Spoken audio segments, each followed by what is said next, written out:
dugutigi ni wari dafara e passé daka kasira dinama sungalo e kungolo ati dugu wari ko dima fo dugu andugu dum warata de o ko ni kuma tala sa e ka sama mona to yi I yɛrɛ ta sita sidi ka numéro filani wari ci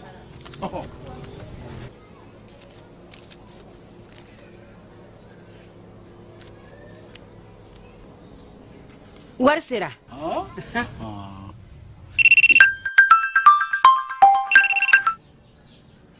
allo i ye wari sɔrɔ o ɲɛna tiɲɛ yɛrɛ la ko ni sama bɛ maa min ɲɛ ko n komi t'i gosi ngonga sama mɔnɛ I yɛrɛ ta a sɔngɔ ka nɔgɔn ni Mali wari ci sira bɛɛ ye dépôt ye fu ye wari bɛ ci fu ni application ye wa bɔsara ye musaka fitinin ye sama mɔnɛ ji ni courant bɛ sara n'a ye crédit bɛ ta n'a ye sanni feere bɛ kɛ n'a ye sama mɔnɛ nin y'anw maliyɛnw ta ye a y'a si filɛ ka nkalon bɔ n da.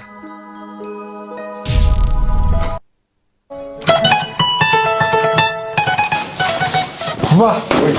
j'ai mon bac. Félicitations mon garçon, je suis fier de toi. Ici. Bon, maintenant que tu es bachelier, en bas que tu connais. Bon, pour voir on est au Canada, on est aux États-Unis, on est au trop. Eh Mouna. Eh ben, où est-ce qu'on est au Canada? Ah oui, tel père, tel fils. N'est-ce pas Kalanki? Mais on a beaucoup de choses ça. Ah, il y a EduX là. EduX? Oui, EduX, il y a quelques années, c'est eux qui ont fait les démarches pour ton grand frère. Ah bon? Et il a son master, il a commencé à travailler. Oui, allô? EduX, c'est une équipe expérimentée qui assiste vos étudiants dans l'admission universitaire, la demande de visa, l'accueil et l'installation et assiste vos étudiants jusqu'à l'obtention de leur diplôme. Choisir EduX, c'est s'ouvrir les portes des meilleures universités au Canada et aux États-Unis. Appelez dès maintenant le 76 54 18 57 et permettez à votre enfant de réaliser son projet d'études.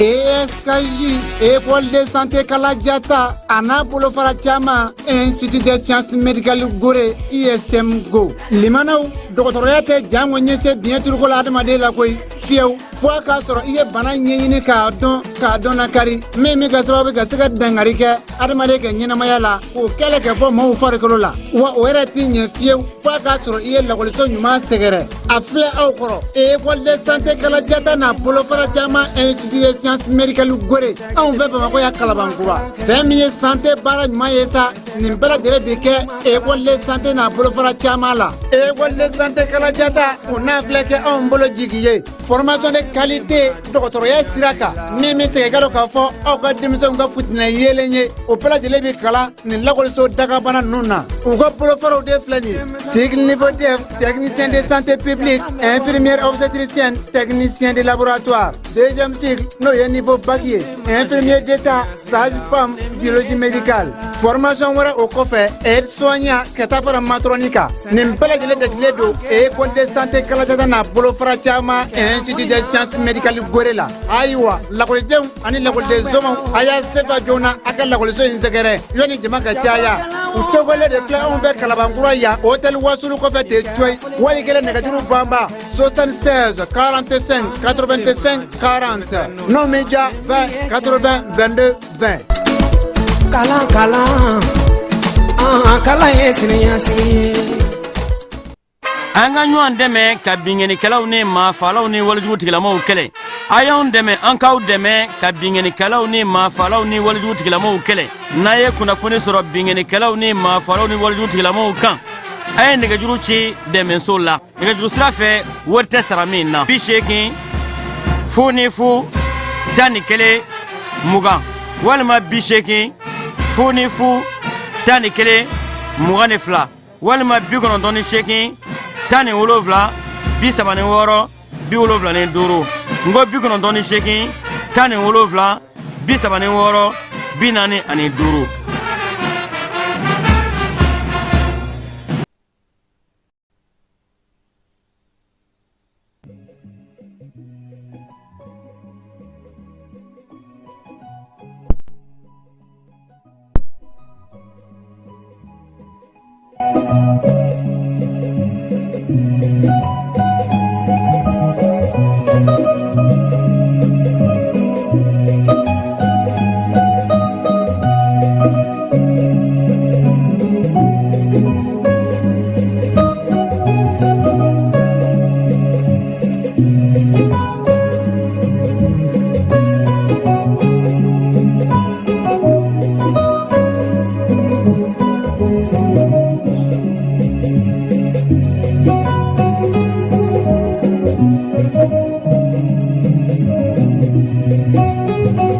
An filɛbaw ani an lamɛnbaw k'aw bɛɛ lajɛlen fo k'aw waleɲuman dɔn. Bi ye ntɛnɛn ye septembre kalo ale tile 30 ye bi ye san 2024. Maa minnu sɔgɔlen don an na Mali kɔnɔ Mali kɔ kan Mali dugumusenw bɛɛ lajɛlen na an ka togodaw an ka bugudaw min ye an ka marabolow bɛɛ lajɛlen kɔnɔna na k'aw bɛɛ lajɛlen aw ni sɔgɔma. Maliyɛn minnu bɛ kɔ kan fana cɛsiri kɛbaaw k'an b'u fo k'u waleɲuman dɔn u ka faso ale kanunin na. Sɔgɔma in na an bɛna n'an da don wolomasiri tabaw olu ka wulikajɔ min bɛ sen na Segu, San ani Tumutu. O waati kelen fana na bingaliw caman kɛra Dɔngɔnɔdugu la kununko ta kɔni kun ye duko moyi o kɛra sufɛla la. An ma kibaruya jɔnjɔn sɔrɔ a jaabiw bɛɛ lajɛlen na nka min ye Dana Amasagu ɲɛmaaba ye n'o ye Yusuf Toloba ye ale ye weleweleda dɔ kɛ ka kɛ ni 22 septembre tɛmɛnen ye an bɛna o kumakan fana latɛmɛ. Kalanta ye sini ye kun jumɛn na kalan bɛ ta k'a sɔrɔ sanji kɛlen don ka ekɔliso dɔw fa minisiri masurunama dɔw u ye ɲɛfɔli kɛ an ye an bɛna mun ɲɛfɔ aw ye a bɛ se ka faamuyali kɛ cogo min na. Mali ale ni Togo bɛ sɔn ka u bolo don ɲɔgɔn bolo min ye tajiko ta nasira la Mali ka tajiw nali k'a bɛɛ lajɛlen tɛmɛ Togo port fɛ kɛnɛrɛ ye fara faso ta kan sa o baaraw olu bɛ sen na. Inspecteur général de douane Amadou Konate ale kɔni tun bɛ Togokaw fɛ yen u ka raffinerie a taara i ɲɛ da u ka an'u ye kumaw falen ɲɔgɔn na. An b'a yira u la fana k'a fɔ waati min na gouvernement bɛ magan na waati min na malidenw bɛ ka sɔn ka muɲu ni degun kun yelenko ta fanfɛla la o waati kelen na garde élément dɔ polisi commissaire dɔ ani lakanaba kɛnɛrɛ ye tigilama dɔw ni fasoden dɔw olu kɔni u ta kɛ carburant suyɛni ye sa n'o y'an ka taji ye Moti dɔgɔtɔrɔso ani Bamako yan fɛn minnu sɔrɔla o kɔnɔna ala tiɲɛ yɛrɛ la fasoden ɲumanya in bɛ nɛn de kan dusukun a ma so ma fɔlɔ halisa anw yɛlɛma man di dɛ i ɲɛ b'aw ka tubabukɛ na Robert Bourgeois Burugide a ɲɔgɔnna baden de b'anw fɛ yan a pi pɔgɔden ti b'a yɛrɛ o mana bɔ yen Segu dɔgɔkun kelen kun cɛli n'o ye kalosa ye kalosa o kalosa fɛrɛ min bɛ sigi Mamu Dafe fɛ kɔrɛ la nin kalo in baro sigi ye tali kɛ kɔrɔdugaw olu jɔyɔrɔ kan denmisɛnnin minnu bɛ yen sa n'olu ye migiri maaw ye hip hop olu fana ka jaabi o tako 11 jaabi o fana bɔra seko ni dɔnko ka kɛ ni o ye hali bi segukaw fɛ yen ɲɔgɔlɔn dɔ bɔra sa ko min ye muso sinamuso kɛra marifa ye muso sinamuso kɛra marifa ye o bɛ tali kɛ degun min n'an b'o kɔnɔna na nin waati in na o waati kelen de la sa min ye an ka seko ni dɔnko maa mafalenba ye sɛbɛnnikɛla ba min ye Kemitiw ka maaba ye ale y'i da Faransikaw to ye k'a si to san 80 na n'o ye Dunbi Fakoli ye nin ye an donkan ye sɔgɔmada in na an bɛ bɛɛ fo ka bɛɛ waleɲuman dɔn.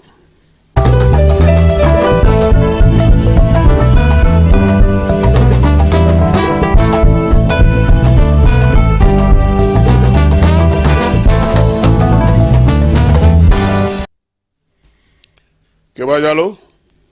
ko kiriti mani ngana cɛ dɛ ni cɛ se ma cɔri a t'a dun b'a dafa dɛ fɛn caman bɛ yen o ti cɛkɔrɔba wuli kun bɔ nka n'a wulila k'i jɔ k'o ka ɲɛnabɔ dɛ an ye général denkɛ colonel ka kuma mɛn n'o ye Ablaye ye Ablaye nin d'ale siɲɛ 2nan ye sa wa ayiwa kuma in fɔra sibiri tɛ kalo in tile 28 New York kaw fɛ yen an ye kuma in fɔlen mɛn tiɲɛ na an yɛrɛ tun bɛ a ɲɛfɛ an tun bɛ Segu ni San maraw la n taara jiko in jateminɛ maaw degunnen don jiko la cogo min nka an ka yan Mali a recherche scientifique an ka Mali minnu ye tubabukalan kɛ minnu bɛ bi ni olu ka dungare n'u ka fɛn bɛɛ lajɛlen ye nanzaraw ye an y'u lamɛn Ablaye ka kuma kan u ko k'an tuma o tuma an bɛ taa baga maaw ma anw tɛ se dɔwɛrɛ la kɛlɛ kɔ an daw ka farin an t'an yɛrɛ jate minɛ degun min b'an da la k'an tɛ k'o ɲɛnabɔ tuma o tuma k'an bɛ maa jalaki la o ye anw ka recherche scientifique n'an ka maa kalannenw kumakan ye kodɔnna dɔw an y'olu fana lamɛn olu ko ko kuma in a fɔyɔrɔ n'a fɔ waati a n'a fɔba ko k'o fana sɛgɛsɛgɛ ni kuma in ɲɛna dɔw bolo fɔba o ma olu wasa dɔw yɛrɛ bolo kuma ninnu yɛrɛ sigilen sen kan a n'a taabolo n'a nacogo o ɲɛna kosɛbɛ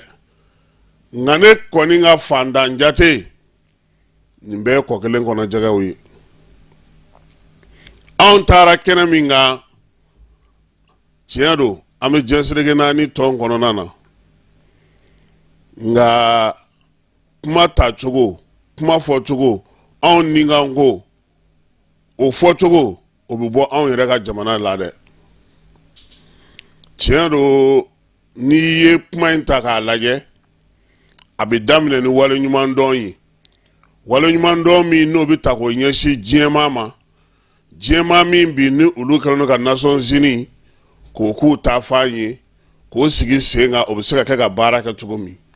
waleɲumandɔn fana ka ɲɛsin maaw ma san kelen kɔnɔna na maa minnu bɛ Nations Unies ɲɛmaaya kɛ ni Trinidad et Tobago y'a bila k'a di Cameroun ma bi n'o b'a a perezaya la o waleɲumandɔn fana ka ɲɛsin Tebboune ma ale min ye Algérie jamanakuntigi ye ale min ko ko olu ni anw bɛɛ lajɛlen ye kelen ye k'an ye balimamaw ye an ye sinjimaw ye hakililajigi min kɛra a yɔrɔ la anw bolo o kunbɛn ne bɛ tilen k'a fɔ aw ɲɛna yan n ko ni waleɲumandɔn ma dabila kunnadali tɛ ban dɛ fitiriwaleya o de bɛ na ni kunnadali ye Ablaye ka kuma dɔw ko k'olu kun sigilen don ni ne k'a fɔ ko Mali bɛ taa nin kuma in ɲɔgɔnna de fɔ tuguni ko dɔwɛrɛ t'an da ko jakuma da bɛɛ ye si ye ne t'a dɔn bi an bɛ diɲɛ gɛlɛya mun na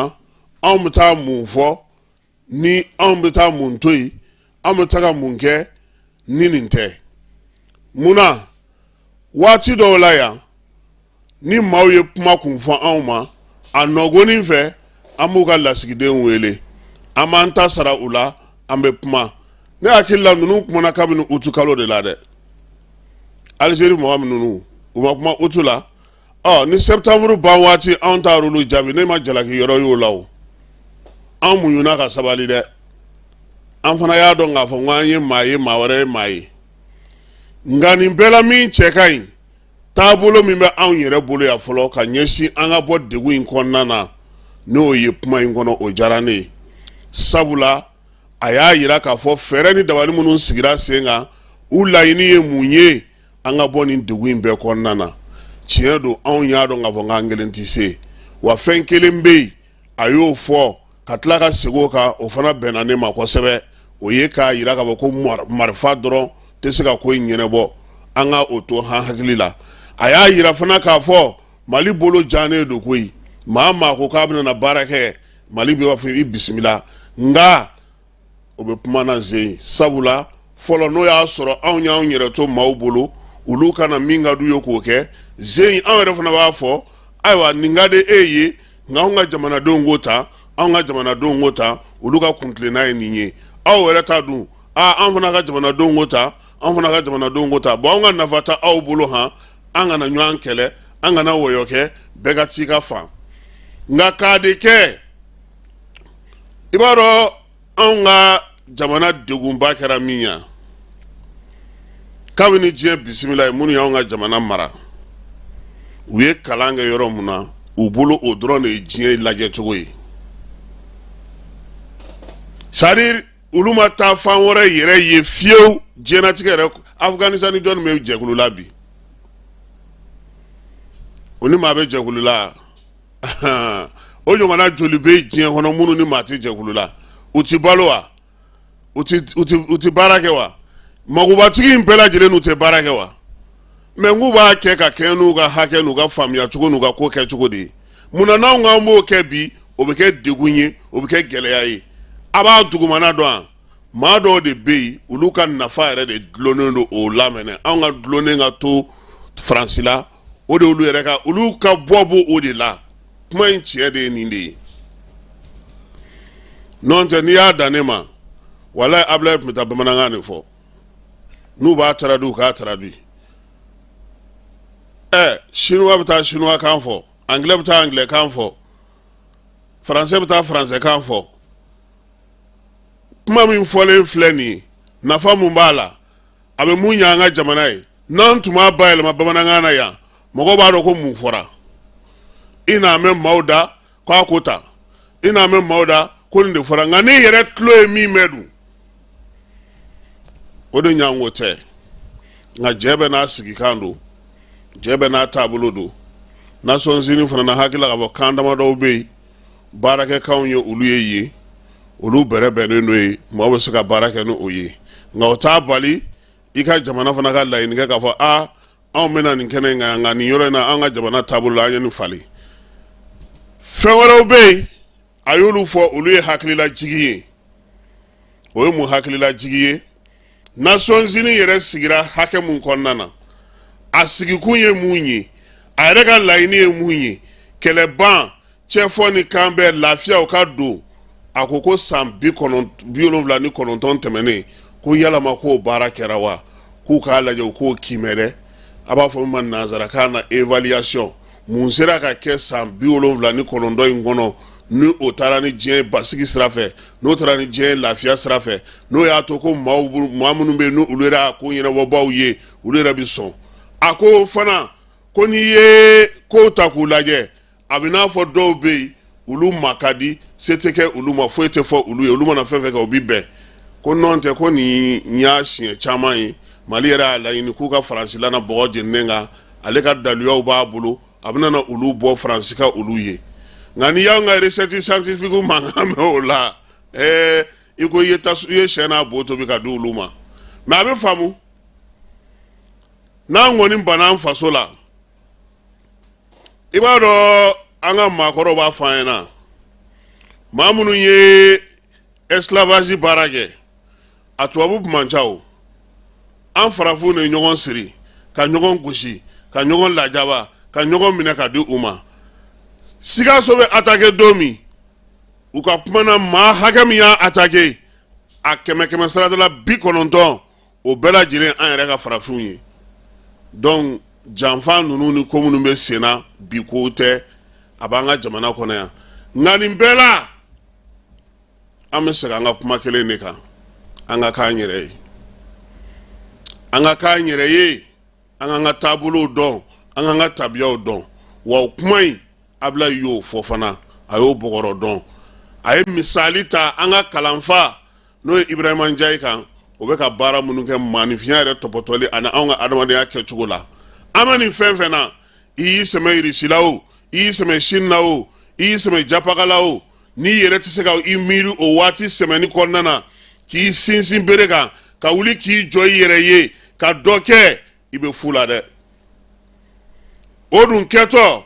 k'anw to carburant la yan k'anw to ɲɔgɔn namaraw la yan carte biométrique tɛ sɔrɔ ni min kɛra ambassadeur u b'a fɔ ko ale ka du o bɛ t'i kɔ don jamanadenw na u ka sira tɛ mɔgɔw la an wuli man di o la dɛ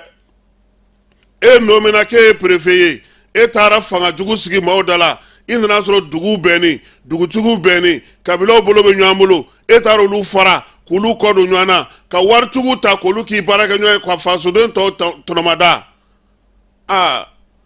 an wulitɔ k'an jɔ o la an tɛ ka jɔ bere ɲɛnama kan dɛ gouverneur o kelen magistrat juge e fana taara jɔnni y'aw ka mɔgɔbatigiw ye se tɛ kɛ jɔnniw ma k'olu ta k'olu sogolo ɲɔgɔn kan ka t'o kɛ ka fantanw tɔɔrɔ k'anw bɛ fɛ ka wuli ka jɔ ko malikura k'an taabolo ɲɛmaaw a y'aw jɔ jɔyɔrɔ la dɛ ɲɛmaaya ka gɛlɛ dɛ a kana mɔgɔ de ɲɛ filɛ minɛ n kɔrɔkɛ n'o o ye maître Mamadu Ismaël Konate a ko la justice doit être aveugle sariya fiɲɛ bere de don a ti taa fan dɔn a ti nafan dɔn nka sariya de don kunun ko anw natɔ ka bɔ Segu polisikɛw y'an lajɔ Fana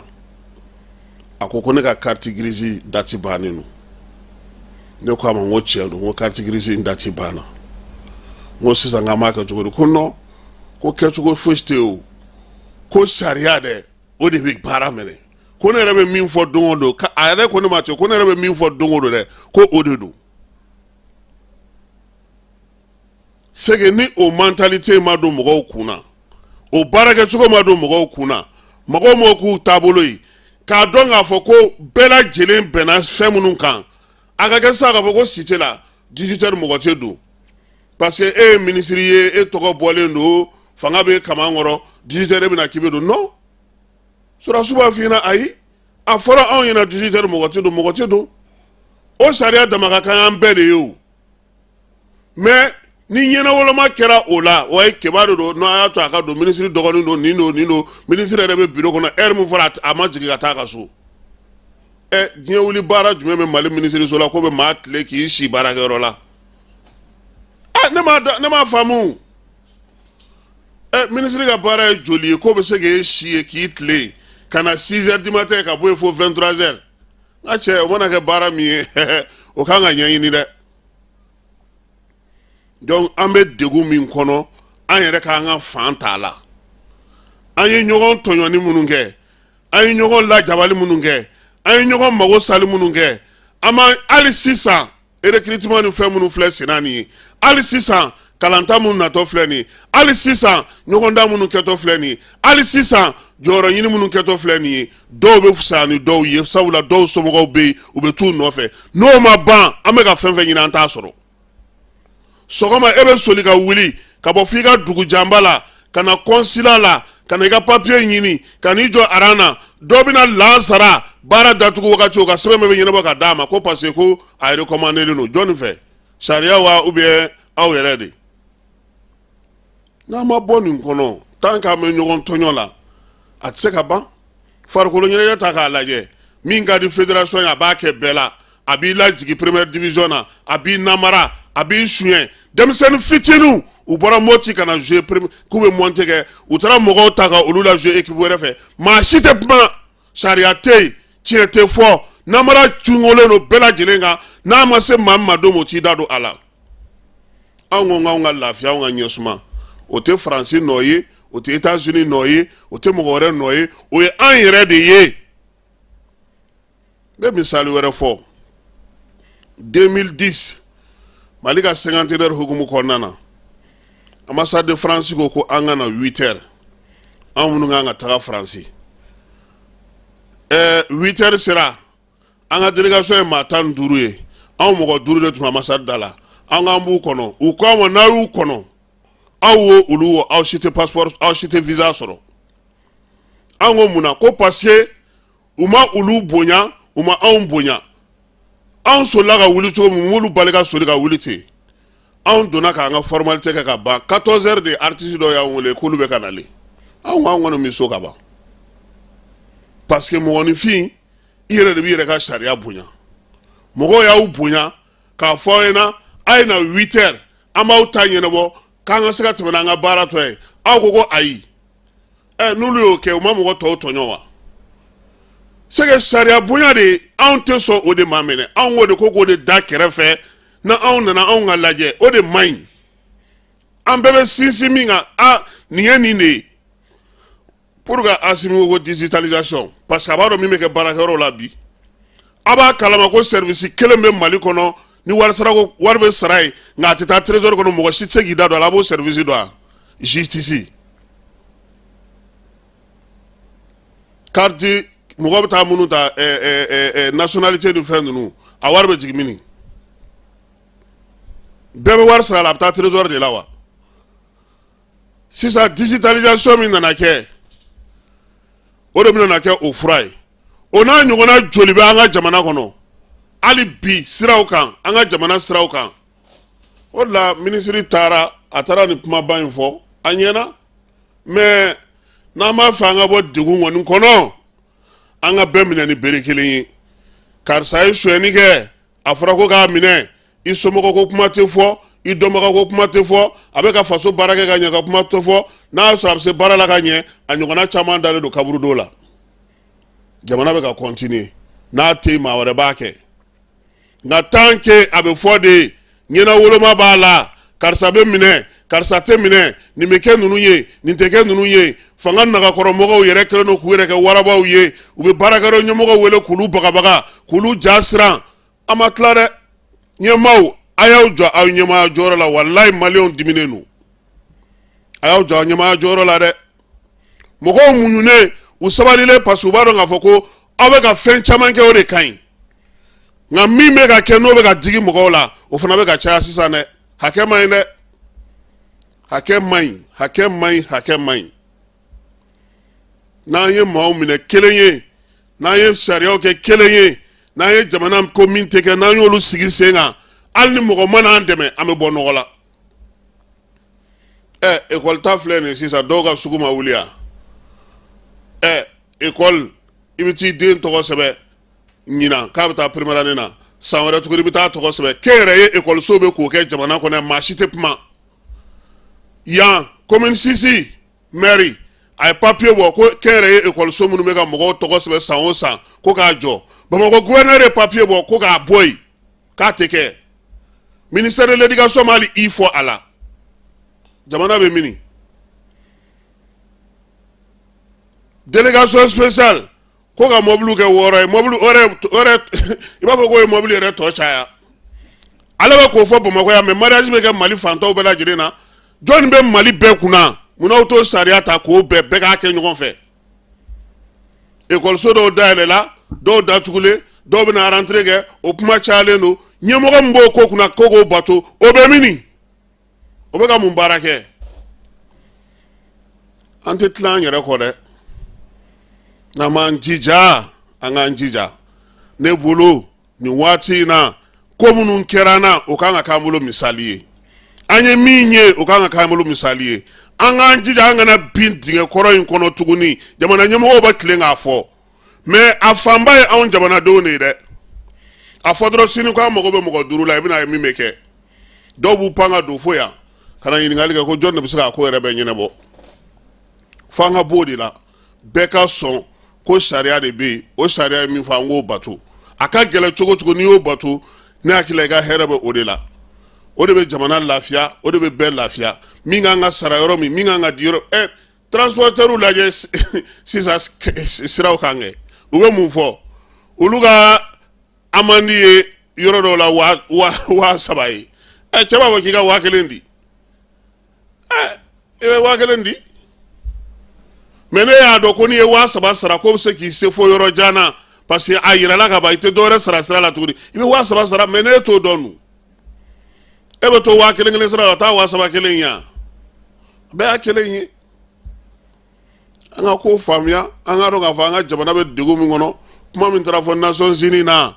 a fan dɔw bɛ yen olu bɛ bɛn nka fan min ni o ye an yɛrɛ ye an yɛrɛ jɔyɔrɔ an bɛ se ka mun kɛ n'an m'an sinsin o kan hali ni diɲɛ bɛɛ ko ko ɔhɔn an sɔnna an bɛna aw dɛmɛ aw ko cogo min aw ka 3 principes an sɔnna tant que an yɛrɛ tɛ tilennenya kan an bɛ bin mɔgɔ mana jɔyɔrɔ ni misikara jarati sɔrɔ o ko ko fasodenw tɛ ɲɛ suma tuguni préfet kuraw bɛ ka taa sigi yɔrɔw la sous préfet bɛ ka taa sigi arrondissement bɛ ka fa juge bɛ na taa far'o kan policiers bɛ na taa far'o kan i b'a dɔn ko n'i ye jamana degun bamanciya wale min bɛ jamana kɔrɔnfɛ fana n'i y'o degun bɔ a la ɲɛmɔgɔw ka degun bɔ a la a tɔ dɔ bɛ bɔ a la parce que faamaw yɛrɛ b'a jira mɔgɔw la k'a fɔ ko olu tɛ a ka ɲi an k'a to tan c'est bon.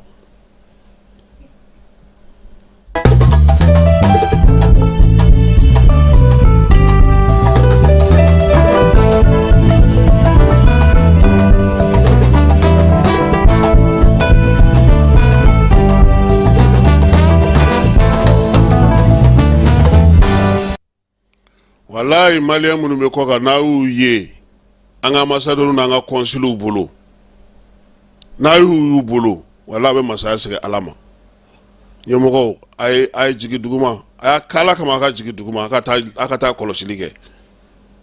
a ye sɛgɛsɛgɛli kɛ a ye mɔgɔw bila mɔgɔ minnu bɛ baara kɛ tilennenya ni laadiriya la jamana tɔgɔ diya bɛ mun na a y'olu mɔgɔw ɲini maliyɛnw degunenba de don walayi mɔgɔw tɔɔrɔlen don dɛ mɔgɔw degunnen yɛrɛ de aw bɛ ka baara fɛn fɛn kɛ a kana kɛ sanjikɔrɔ wɔsi aw bolo a ye maa ɲɛnɛmaw ɲini a k'olu bila aw ka baaraw la n'o tɛ a bɛ kɛ tɔ k'a jɛ ye sɔgɔma in na an b'a yira bɛɛ lajɛlen na sa k'a fɔ ko min ye an ka jamana kɔnɔna kibaruyaw la Mali anw ye min fɔ o ye baaraba minnu bɛ sen na yaasa ekɔli ta ale labɛn bɛ se ka kɛ cogo min an tun y'a yira k'a fɔ sa n ko min ye ekɔli ta ye n ko degun na ye a ko la sabula min ye sanji ye o kɛlen don ka ekɔliso caman minɛ minisiri min bɛ kalanko kunna a masuruna maa dɔ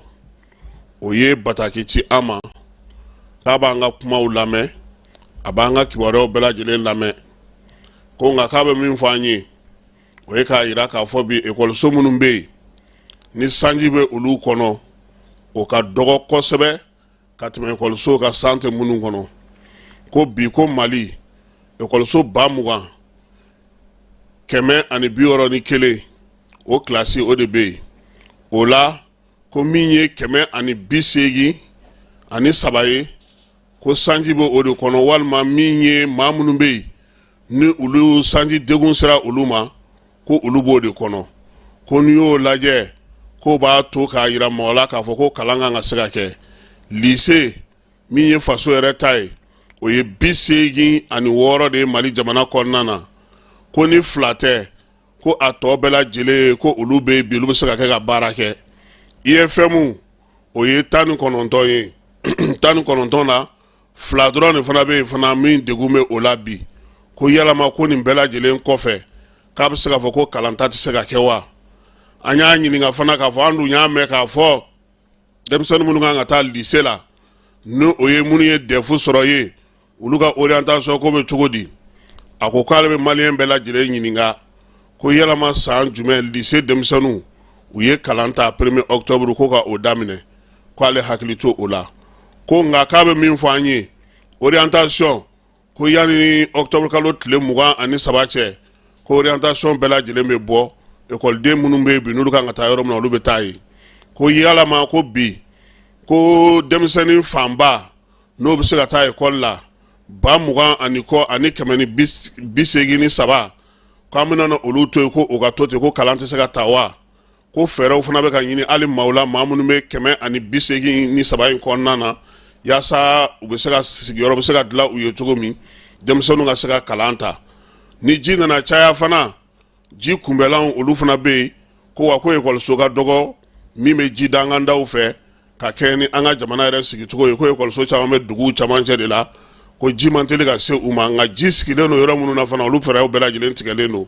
minisiriso ko ale kɔni labɛnnen don sini 1er octobre k'o ye kalanta ye nin y'u ka daluya ye u ye min fɔ an ye nka o kɛrɛfɛ min ye kɛnyɛrɛye kalanso minnu bɛ kerecɛnw tɔgɔ la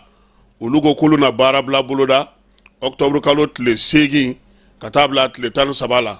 olu ta y'u ka laɲiniw ye olu ye kɛnyɛrɛye tigilamaw ye sɔgɔmada in na Sinaki ale min murutilen don kosɛbɛ a ko ale na ɲɛfɔli kɛ a ka tɔndenw ye tɔndenw na se ka faamuyali kɛ min na an y'a yira o la sa k'a fɔ ko wolomasiri tabaw olu ka ko hukumu kɔnɔna na min ye armée ye ale kɛlen ka wulikajɔ boloda Tunbutu San ani Jene o wulikajɔ kelen hukumu kɔnɔna na fana Bamaɲɔgɔlen jugawale kɛbaa fɛn fɛn bɛ yen n'olu gosira nin waati laban ninnu na taa kɛra bɛɛ lajɛlen nɔfɛ ka t'u nɔfɛ f'u ka wow kɔnɔ u taar'u dogo tu o tu la min ye pankuru ye ale ye wulikajɔ kɛ yaasa ka se ka i boloda ninnu bɛɛ lajɛlen kan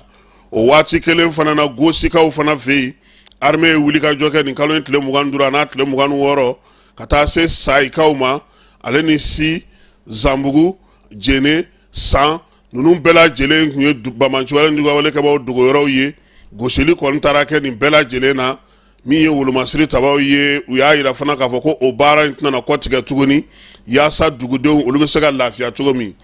Sarokaw u y'an wele ko baara min bɛ senna armée bolo olu kɔni sago ye a ka to senna n'a baara tora senna o bɛna na ni lafiya ni basigi ye olu ma o de ka di olu ye ka tɛmɛ bi fɛn bɛɛ lajɛlen kan tiɲɛ don armée nana a bɛ ka yɔrɔw larawuli min ye bamanci wale juguya wale kɛbaaw ye u caman bɛ ka taa u bɛ ka wuli ka bɔ yen cogo min ni o tora senna armée ka ni kɔ don fiyewu ka dugu ninnu k'olu lankolon to a ka baara kɛ baara min n'o bɛna na ni basigi ye o waati kelen na dɔngɔnɔduguw la binganimisɛnnin caman kɛra nka ala belebeleba o kɛra surɔ dukɔnbokaw fɛ yen baɲangara masuruna la kibaruya jɔnjɔn an ma o sɔrɔ o bingali in na fɔlɔ nka bamanci wale kɛbaaw ni juguya wale kɛbaaw kɔni de ka bingali don dɔngɔnɔw ka gafe kibaruya di yɔrɔ minnu bɛ yen u caman ye a kibaruya sɛbɛntiya an ye nka jaabi min bɔra bingali na u ma se ka o d'a ma fɔlɔ sabula a kɛra su kɔnɔna na nka n'ala sɔnna ma nɛgɛ kanɲɛ 18 an nana jira o ko tɔw sɛnɛ kan Yusuf Toloba 22 septembre hukumu kɔnɔna na ale ko ko faamaw k'u ka maaw lamɛn welewelemada a y'o bila bɛɛ lajɛlen ma an ka Toloba lamɛn Dana Ambasagu ale ka chef d'état-major ye ale ye a ka jija a ka bɛn sira taama n'a y'a bɛn sira taama bɛn bɛ yɔrɔ o yɔrɔ Dana Ambasagu bɛ yen kama ni bɛn kuma daminɛna Dana Ambasagu welela yɔrɔ o yɔrɔ ka daminɛ fo niveau national Dana Ambasagu welela yɔrɔ o yɔrɔ Dana Ambasagu taara kele Dana Ambasagu dogoli bi aw y'a ye an y'a baara dɔw dabila jamana ka tɔgɔ tiɲɛ kama n'aw tɛ jadisi minnu nana k'a fɔ ko an siranna u ɲɛ o tɛ depuis fɔlɔ an y'a fɔ Mali fana y'a fɔ mɔgɔ minnu bɛ u ka jamana ɲini ko an ka jamana tila vraiment an b'a ɲini Mali ɲɛmɔgɔw fɛ u ka sigi an ka kuma jamana tilali de an hakilina ye o la jamana ni an bɛ se ka bɛn cogo min na u ka solution ɲini kɛlɛ nin na Mali sɛgɛnna sa an tɛ kɛlɛ ɲini k'a lase an ka jamana ma an b'a ɲini Mali ɲɛmɔgɔw fɛ u ka bolo ɲɛsin minnu b'a fɔ ko an ka jamana tila vraiment u ka bolo sama u ma u ka na faso la an ka kuma kɛlɛ nin tɛ solution ye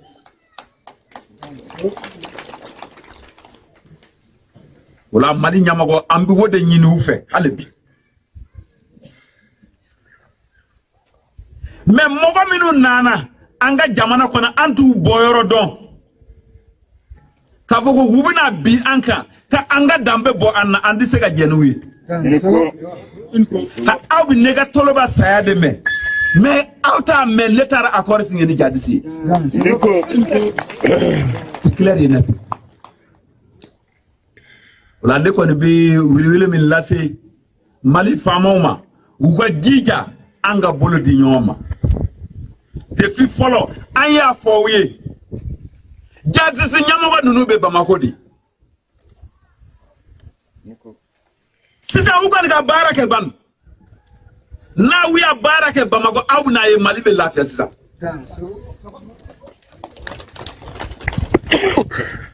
ka dɔ minɛ dɔ bila u bɛɛ bɛ Bamako de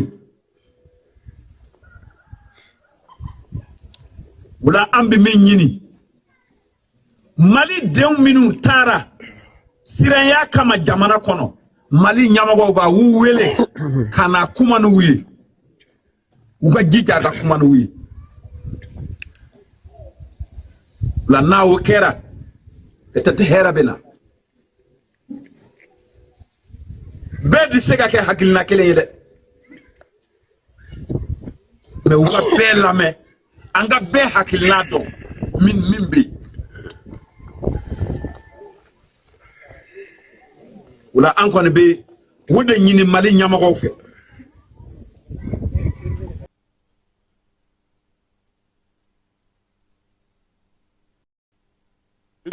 Yusuf Toloba ale kumakan ye n'an bɔra ye an bɛ taa sisan Gosi mara la Gourma ale kɔnɔna na an b'a yira o la sa k'a fɔ ko kunungo min ye nɛgɛ kanɲɛ 6 waati ye sigida dɔ bɛ yen u b'a fɔ ma ko Saba sigida o ɲɛma dɔ de yo o ka mobili iliksi ta ka se gacha maaw ma amasaraka guruma cɛ in a kelen tun bɛ iliksi in kɔnɔ ɲɛmaa min bɛ yen n'o o ye chef de amo ye Saba o ka iliksi de tun b'a bolo a nana sa ko ale b'a fɛ ka taa ba la ko ka ti i ma mago ɲɛ komi a kelen don olu y'a to yen a ka taa nɛgɛ kanɲɛ 7 waati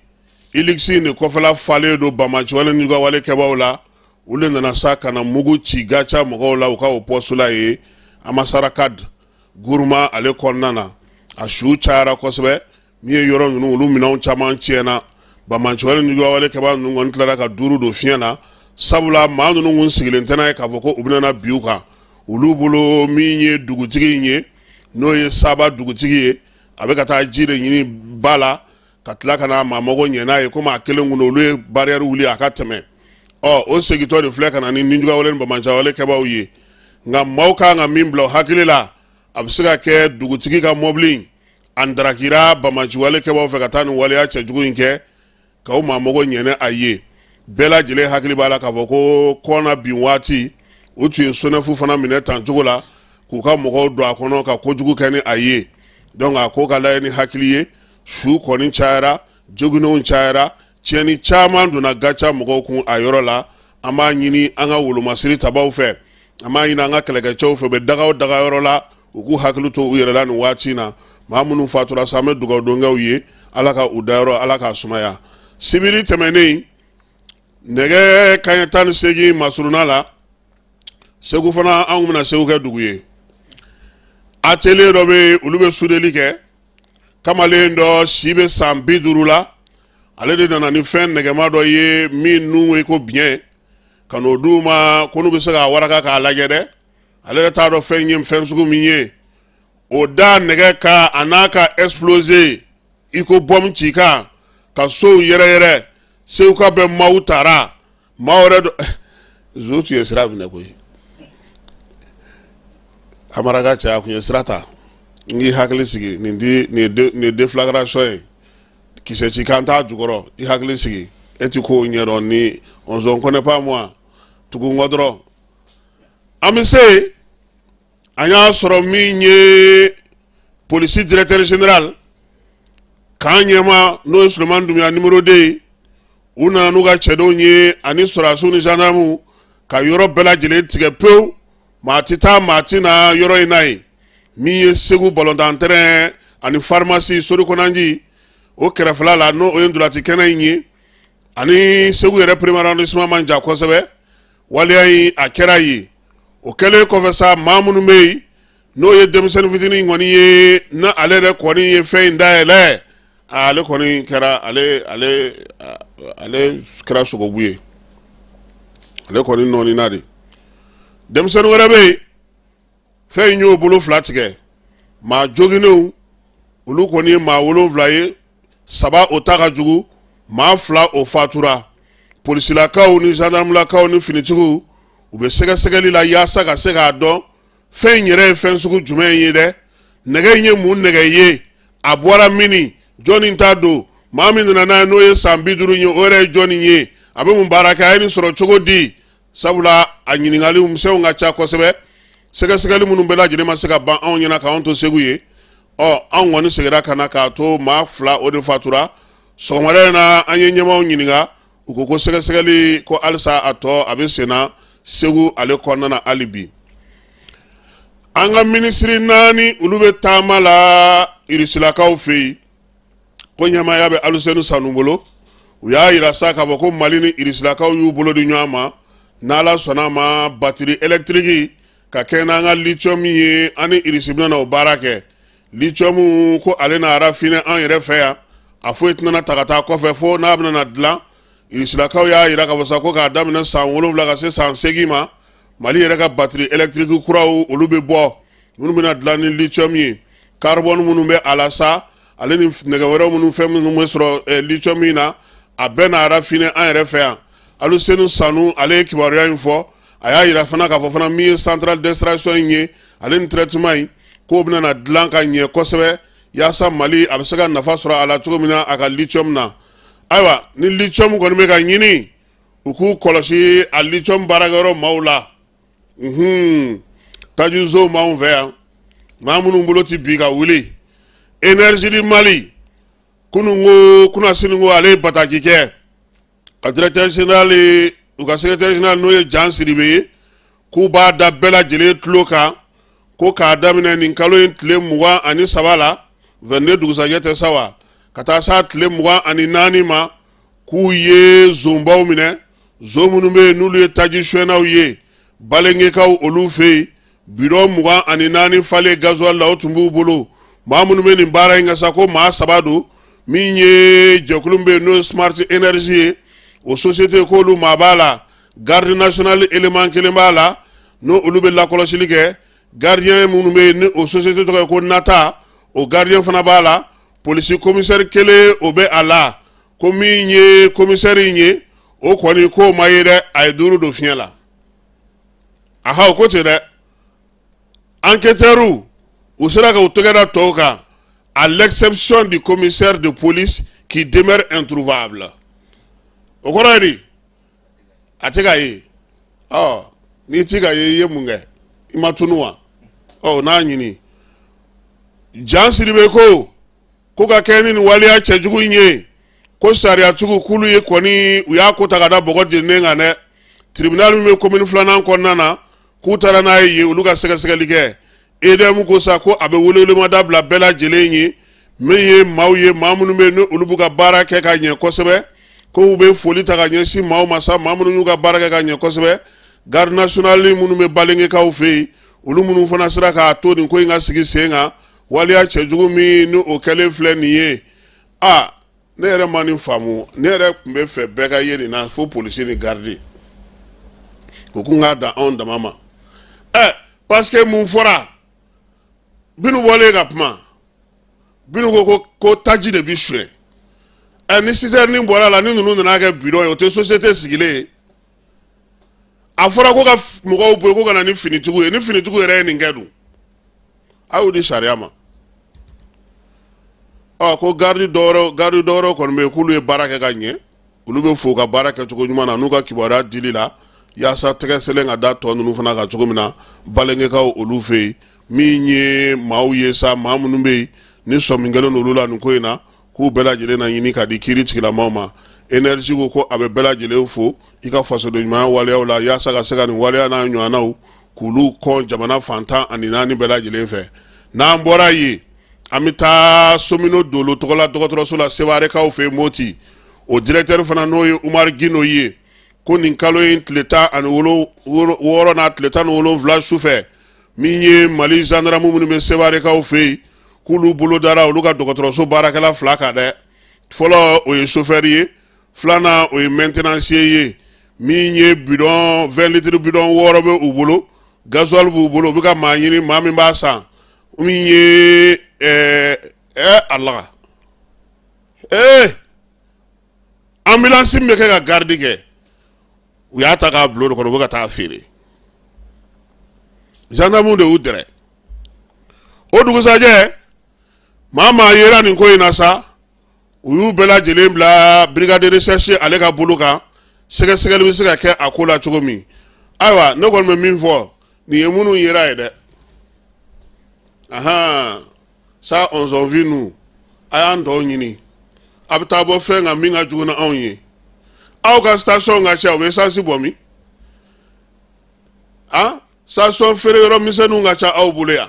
carré kun bɛɛ lajɛlen ye pétrole ni essence feere yɔrɔ ye o bɛɛ essence bɛ bɔ min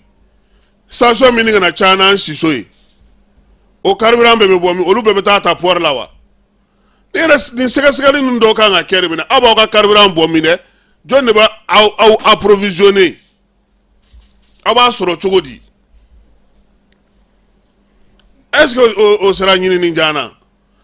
karisa aw bɛ nin feere aw b'a bɔ min jɔn b'a d'aw ma aw b'a sɔrɔ cogo di DNCC kan ka wuli k'o baara kɛ an bɛ taa Lomekaw ka raffinerie k'o labɛnnen don yaasa ka se ka Mali maa mago ɲɛ min ye AES jamanaw ye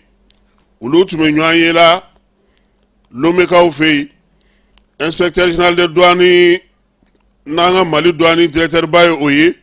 ale ni farafina an fanfɛ bolo ani camancɛ bolo douane bɛɛ lajɛlen ka ɲɛma dangan filanan ale taara Togokaw fɛ baara in kɛkun tun ye mun ye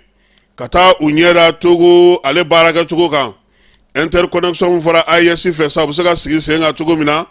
ani ka labɛn kɛ yaasa min ye taji a ɲuman bɛ se ka sɔrɔ cogo min na Lomekaw fɛ ka n'a di anw ka jamana ma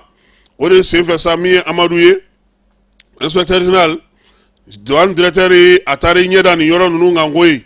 k'olu cɛncɛn fo ka jamanaw olu mago bɛ yɔrɔ de la yɔrɔ min na u ka taji bɛ se ka mara yen n'u y'u bolo kɔrɔta dɔrɔn taji ka dan suruw kan Togokaw taar'u ka raffinerie yira u la koyi ko baara yɔrɔ bɛ olu bolo fɛɛrɛw bɛ olu bolo lakanako ani basigi ko o ɲɔ ɲɛlen no olu fɛ yen min ye Amadu ye a ko k'a ye nin ye cɛncɛn fo ka jamanaw ko ja olu caman bɛ baara kɛ min ye Lomokaw ka port ye an ka kɛnyɛrɛye tigilama minnu bɛ pétrole ko la k'olu caman bɛ taa gasoil ta Lomekaw fɛ yen o de la sa u ka direction ale da bɛɛ lajɛlen yɛlɛ inspecteur général de douane Amadu ye a n'a ka maaw bɛ se ka yeli kɛ cogo min u tilalen kɔ o la aw b'a fɔ min ma nanzarakan na ko huis clos u ye da sɔgɔ ɲɔgɔn da la ka gunola kuma tɔw fɔ ye baara tɔ bɛna se ka kɛ cogo di a n'u bɛna n'u bolo di ɲɔgɔn ma cogo min Mali kɔni y'a jira k'a fɔ Lome ye min fɔ min b'u bolo ani u ɲɛdana min kan ko a bɛ maa hakili sigi i ka se ka baara kɛ n'u ye nka olu fana ye cilen ye kɔmasegi o baaraw olu na t'o ɲɛfɔ ka nɔti technique kɛ yaasa k'a layɛ min ye port autonome de Lome ye ale n'a ka parking bɛ yen bi n'o bɛ tajiko ɲɛnabɔ a n'a ka raffinerie ni anu bɛ se ka baara kɛ douane directeur kɔni y'a yirula sa k'a fɔ ko ale na se bɛɛ lajɛlen kɛ yaasa u fana k'a lajɛ ka dɔ bɔ sɔngɔw la koyi sabula anw ka jamanaw an tɛ se ka nin bɛɛ lajɛlen kɛ i n'a fɔ u b'a kɛ cogo min a ko wa ko ni Mali donna la u k'a bila u kunna ko AES jamana bɛɛ lajɛlen de bɛna don a la han sabula o nunjuru o bɛ Mali bolo bi min ye inspecteur général de douane Amadu Konate a n'a ka cɛ dɔ an b'u fo douane kɔnɔna na bureau des enquêtes Sanogo n'a ka maaw n'o ye Amadu Sanogo an b'ale fana n'a ka maaw fo Abdramane Jakite k'a fana fo min ye Arafael Mungoro ye ka taa se Jalo ninnu ma sa a n'a tɔw bɛɛ lajɛlen fo manœuvre bureau des enquêtes a bɛ yen yɔrɔ dɔn wa aw man ka yɔrɔ a kana yen ɲini a ye to Sanu nɔfɛ a ye to Sanu nɔfɛ farikolo ɲɛnajɛ ale kɛnɛ kan nɛgɛsobolila minnu bɛ yen ni olu bɛ faransikan fɔ olu ka lajɛ o tun bɛ ka kɛ sibiri tɛmɛnen nin kalo in tile 28 Suissekaw ka dugu min bɛ n'a fɔ ma ko Zurich assemblée générale in senfɛ sa Mali nɛgɛsobolilaw ka ɲɛmaaba n'o o ye Sidi Bagayogo ye ale taara ka kɛ o tɔnjɛkulu ɲɛmaa filanan ye Sidi ale yɛrɛ sen ka se ka don nin na AES jamanaw olu de y'u bolo fara ɲɔgɔn kan k'ale ka senkɔrɔmadonnoli baara kɛ yaasa a bɛ se k'a sɔrɔ cogo min Niger ni Burkina olu kɔni kun jɔyɔrɔ ka bon nin ko in na kosɛbɛ sabula an fanfɛ bolo fɛ yan Côte d'Ivoire ni Burkina de kun dayinnen don ɲɔgɔn na nka Burkina ale ye Côte d'Ivoire kɔ bila pewu k'a sababuya kɛ AES ko ye ka na dɛmɛ ta ka don Mali ale ka cɛbɔ ma o ka se ka jɔyɔrɔ sɔrɔ yaasa u bɛɛ lajɛlen bɛ se ka baara kɛ AES kɔnɔna na cogo min Sidi Bagayogo an b'a fɔ k'a waleɲuman dɔn an bɛ taa Segukaw fɛ yen Seko ani Dɔnko ta nasira la dɔgɔkun kuncɛli kalo o kalo fɛrɛkɛnɛ minnu bɛ sigi ni Mamu Dafe ale ye festival Sile Niger directeur ba ye a ye laada tile nin dɔgɔkun laban in na Segukaw fɛ yen baaraw daminɛna ni ɲɔgɔlɔn ye ɲɔgɔlɔn min n'o bɛ tali kɛ muso k'ale sinamuso o ye marifa ye sabula a cɛ ye kɛlɛkɛcɛ ye min ye sɔrɔdasi don o bɛ wuli sa ko f'ale ka taa kɛlɛkɛyɔrɔ la muso in de b'a dɔgɔdɔgɔ ni nɛnɛ k'a fɔ a ɲɛna k'a kana taa o bɛɛ la ta kamalen bɛ taa kɛlɛkɛyɔrɔ la muso in fana bɛ duuru don fiɲɛ na ka taa sɔrɔ kɛlɛkɛ kɛnɛ ka ye koyi o y'a sɔrɔ a ye maa caman da su la nka ale ɲinɛna min kɔ maa kelen bɛ o ni tuma bɔ a la pewu o de filɛ nin sa ka wuli ka mugu ci ale la ale fana ye mugu ci o la k'o fa a salen muso ale ye lɛtiri sɛbɛn lɛtiri min na sa a b'a jira k'a fɔ ko bi an bɛ kɛlɛ min na ni maa min y'i sen don a la ko nafolo ko i bɛ nimisa n'i y'i sen don a la ko diinɛ ko i bɛ nimisa n'i y'i sen don a la ko tasara ko i bɛ nimisa ko min ka ɲi an ka to ka kuma an ka sigi an ka bɛn yaasa cogoya min na an bɛ se ka lafiya cogo min o ɲɔgɔnlɔn bɔlen kɔfɛ sa o dugusajɛ sibiri kɔrɛ kɔnɔna na sa baro nana sigi kɔrɔdugaw kan kɔrɔdugaya ye mun ye a bɛ mun ɲɛ a bɛ se ka mun baara kɛ jɔn bɛ se ka kɛ kɔrɔduga ye yalama i bɛ se ka kuma kan k'a sɔrɔ i ma don tɔn in na wa nin bɛɛ lajɛlen ɲɛfɔra docteur Amadu Sanogo fɛ ale tun ye maa welelen kɛnɛ kan Amadu Sanogo ni maaw kumana ɲininkaliw cɛman kɛra Amara ɲɔgɔn dɔ kun bɛ yen ko kumana k'aw ka nin fini nɔgɔlen don ninnu ni nin fɛn ninnu ko Amara e m'a faamu koyi fini nɔgɔlen in dɛ o de ye anw sinsin bere yɛrɛ ye jɔyɔrɔ min b'a anw na bɛɛ tɛ se k'o kɛ koyi ko ni Da Mɔnzɔn Jara kun dimina kɔrɔdugaw dɔ tun bɛna ka na ci fɔ a ye ci min ni dugu bɛɛ tɛ se k'a fɔ a diyara ye sa o a filɛ a ma diya ye sa o a filɛ wa kɔrɔdugaw yaasa i ka se k'u ka dɔnkili da i ka se k'u ka fini don f'i ka don tɔn na dɛ ko an ka dɔnkilidala fɛn fɛn ye kɔrɔduga dɔnkili da a bɛɛ taara jɛ ɲini olu fɛ u ye Mangala Kamara fɔ u ye Lobi Tarawele fɔ Ala ma hinɛ la ani Ablaye Jabate o min yɛrɛ si bɛ san 77 la ɲina kɔrɔdugaw olu sen b'o ko in na ayiwa an bɛ min far'o kan kɔrɔdugaw ka dɛgɛ ni kɔni ma se ka den wolo ni n'u ye ɲɔgɔn sɔrɔ ni u sɔnna k'u ka dɛgɛ min i b'o den wolo dɛ donc kɔrɔdugaya finman n'a jɛman k'a daminɛ Grèce antique la Égypte duga yɛrɛ nafa ye min ye min tɛ sɔn ka fɛn ɲɛnama dun f'a ka sa o kɔrɔ ye mun ye munna a bɛ Mali banderiw la ani Mali masiriw la nin bɛɛ lajɛlen ɲɛfɔra segukaw fɛ yen sufɛ sa migiri mɔgɔw tun bɛ yen an ka t'o kɛnɛ kan Amara ɲɔgɔndan min kɛra tako 11 na a jaabi o bɔra min ye jɔyɔrɔ fɔlɔ ye o bɛnna maa min ma sa o ye Mr. One ye jɔyɔrɔ filanan o kɛra Amador King ye jɔyɔrɔ sabanan o kɛra IMB belebele ye Master Sumi ale tun ye denfa ye denfa min ni ale ye jɔnjɔn dɔw di Sebugu maire n'o o ye Moriba ye o fana ye dɔw di ka taa fara kɔrɔ yɛrɛ baarakɛlaw bɛɛ lajɛlen kan an ka taga segukaw fɛ yen jaabi ale kɛnɛ kan.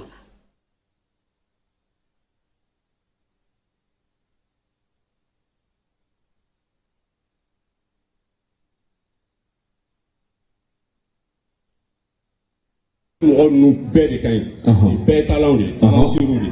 mais on était obligé de retenir 3 personnes o 3 personnes nin na n'an y'a fɔ sisan dalen b'a la jama yɛrɛ bɛna sɔn k'a fɔ franchement c'est des meilleurs parmi les meilleurs kalon t'a la ni kelen kelen na bɛɛ bɛ se ka kɛ artiste ba ye kalon t'a la donc an b'a daminɛ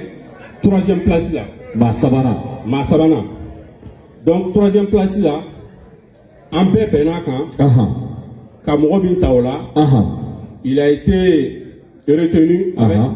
une note de 52,5 sur 90 donc ale tɔgɔ IMD belebele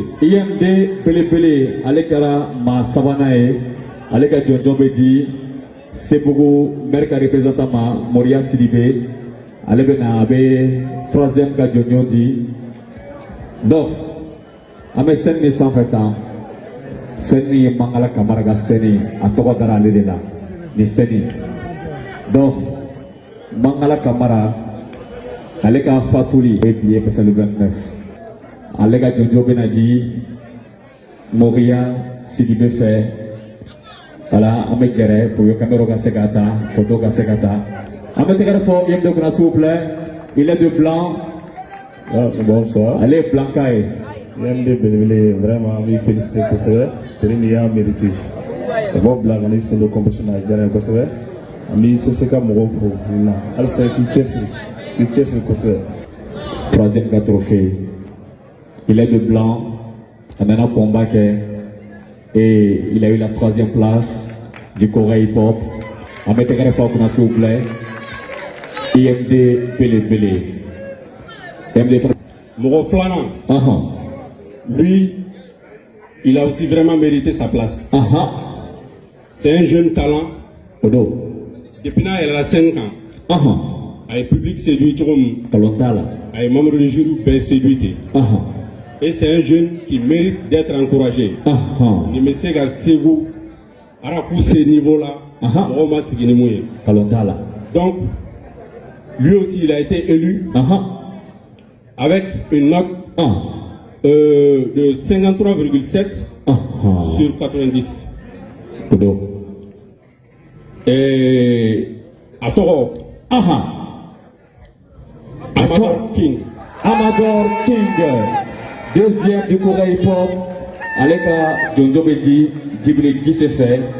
délégué général du SECO Art. Alebena Amador King, 4 trophées d'âme. SECO est un Famaroma. Tati Sakana. Mado Jama Priseleno. Avec Jama Kamana Gagné. Père Kamana Gagné, c'est qui le meilleur parmi les meilleurs? Ah! Et Yananga annoncé. L'heure est grave. Albi, Amayi Jama fait Anga Djeka, Tegerafo, pour hip-hop,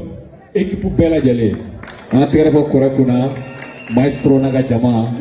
Brekul. Ni aye, ou bien moyen bas déployer. Ou les résultats Bora. Tous les professionnels. Ali Arabou Kanumbaga Mounoubéa. Ou bien donc, franchement, nous meilleurs, mais il y a un meilleur parmi les meilleurs. Et celui-là, il peut vraiment représenter dignement la région de Ségou partout. Un talent sûr. Il a été le premier de cette édition avec 54,4 sur 92. 90. À Toro. À Toro. À Toro. Le gagnant de cette édition 2024. Il s'appelle Mr. One. Mr. One. Alega Djondjobedi, Parema, Master Soumi, comment? Parema, Alega trophée d'âme. Master Soumi, dans le système. Le combattant. Voilà, c'est ça. Alega trophée dit. L'attestation magique. Ok. L'enveloppe magique et le trophée magique. Voilà, il y a Parema qui a Tandi. Kaledo Sister. Nerasta Flyer. Mr. One, ça, c'est le début du commencement. Il y a d'amener fais ma gaffe, il y a d'amener les corrodés. Il y a 31 personnes. On a reçu aussi édition. Le détenteur de cette édition 2024, 11e édition, voilà. Avec les trois meilleurs de SECO. C'est ça. Voilà, Mr. One, lauréat. Voilà, Amador King, IMD, PDP Blanc.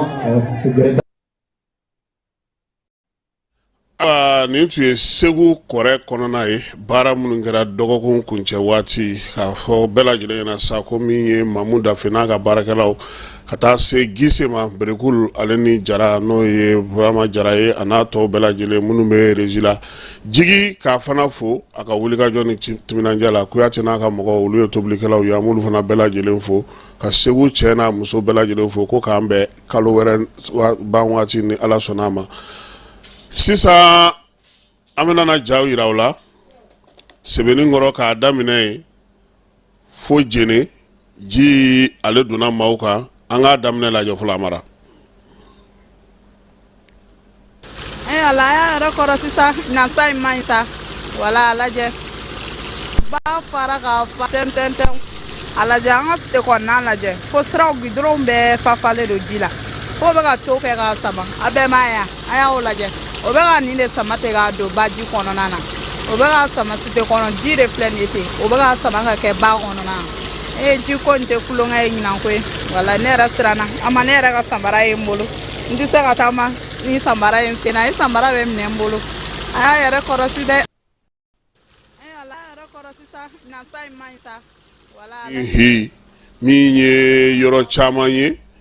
ji a y'a wolofondo bɛ bila Cité du Niger kɔnɔna Bamakɔ yan ka b'o la sa ka taa se Kulukoro yanfan ma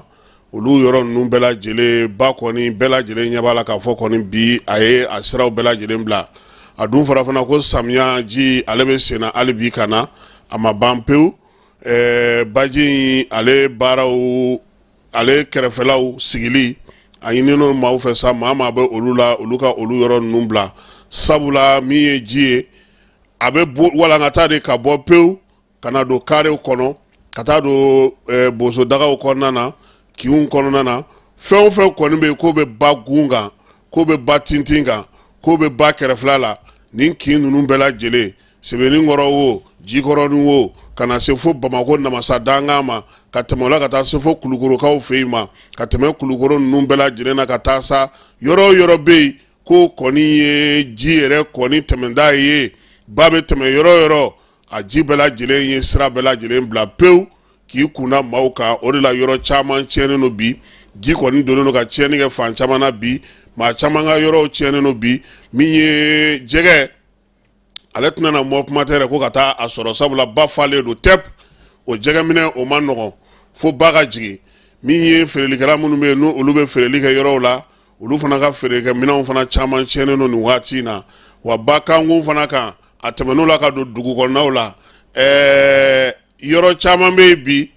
olu mɔgɔw yɛrɛ kɔni ka laɲini ye min ye san bɛ se ka jɔ cogo min kunun dun fana météo mɔgɔw u ye communiqué kɛ k'a yira k'a fɔ ko sanji ko a bɛna surɔ don Bamako fan dɔw fɛ mɔgɔ dɔw ye sanji sɔrɔ wa sanji ko a bɛna na to senna fana fo ka taa se novembre kalo in ale ma an bɛ dugawu de kɛ sa maa minnu bɛ yen n'olu sigilen don badabolow fɛ maa minnu bɛ yen n'olu bɛ ji wolongoto siraw la maa minnu bɛ yen ni olu kɔni b'a dɔn k'a fɔ k'u ka baara bɛɛ lajɛlen bɛnnen don danganda ma a caman u ka wuli yaasa u bɛ se ka nin ye Bamako kɔnɔna de ye han nin ye Bamako kɔnɔna de ye mɔgɔw sigilen nin filɛ ka tilelafana dun u ka so camancɛ a b'a kɛ cogo di nin ye ji ka ci ala ka sababu ɲuman k'an ye min ye degun ye ala k'a ta ka bɔ an bɛɛ lajɛlen kan fɛɛrɛ ni dabali ka sɔrɔ yaasa nin jiko in a bɛ se cogo min na ka kunbɛn maa minnu bɛ yen ni olu b'a degun kɔnɔna na u bɛ se ka sigiyɔrɔ sɔrɔ u yɛrɛ la cogo min na yanni ji ale ka jigin sabula sanji kɔni a yɛlɛlen don kosɛbɛ nin waati in na Amara an b'an ka kunnafoni kun cɛ ni min y'o man di min ye an ka sɛbɛnnikɛlaba an ka seko ni dɔnko maa belebeleba maa min don ni ale ye livre 50 a y'o sɛbɛn ni waati laban in na kemitiw a n'olu tun bɛ baara kɛ ɲɔgɔn fɛ a yɛrɛ ye kemiti ye an b'a kalama k'a fɔ Dumi Fakoli yɛrɛ ka kuma fɔli kɛnɛ kan kosɛbɛ waati laban in na o ye tali kɛ kemitiw ye mankan min kɛ n'a bɔra ka i jɔ k'a fɔ ko ale ka maaw y'u ye k'u senkɔrɔma donnoli kuma fɔ o senfɛ kabini o bɔra la a yirala k'a fɔ a man kɛnɛ a ka bila ka taa a ka se ka taa furakɛ cogo min furakɛli ne senfɛ sa a kɔni taara Faransi ala y'a ka kalifa minɛ ala ye an bɛ dugawu don kɛ sa min ye Dumi Fakoli ye a n'a ka maaw bɛɛ lajɛlen ye a n'a ka tɔndenw bɛɛ lajɛlen ye sa an b'a f'u ɲɛna sa n ko ala k'a dayɔrɔ sumaya janaja ni fɛnw kɔni ani su naliko olu si ma dan tigɛ fɔlɔ min y'a somaw ye katika don madame maire kɛra muso min kɛra maire ye commune 1 na n'o ye madame Conte o balimakɛ don bon maa min don fana maa dogolen tɛ farafinna kɔni min ye faso kanu ye a y'o baara kɛ ka ɲɛ bi an y'a ka janaja a ka banni ko kuma mɛn o la an ye kibaruya da mɔgɔw tulo kan nin bɛ dan sigi sɔgɔmada in na kunnafoniw na kunnafoni minnu dira u ma Kiba Jalo fɛ Amara Nun Keyita ani ne yɛrɛ a k'an bɛn nɛgɛ kanɲɛ 18 n'Ala n'a kira sɔnna ma ni kunnafoni kura wɛrɛw ye mun ni nin si tɛ kelen ye ala ka tile hɛrɛ d'a ma ala ka sababu ɲuman k'an ye dɔgɔkun timɛ ko ɲuman ala k'a da ni silamɛ bɛɛ lajɛlen ma denbaw ni denfaw ala ka kalantan minɛn ko nɔgɔya bɛɛ lajɛlen ye denmisɛnninw bɛ se cogo min na ka taa kalanyɔrɔ la sini hɛrɛ ani baden kɔnɔna na a k'an bɛn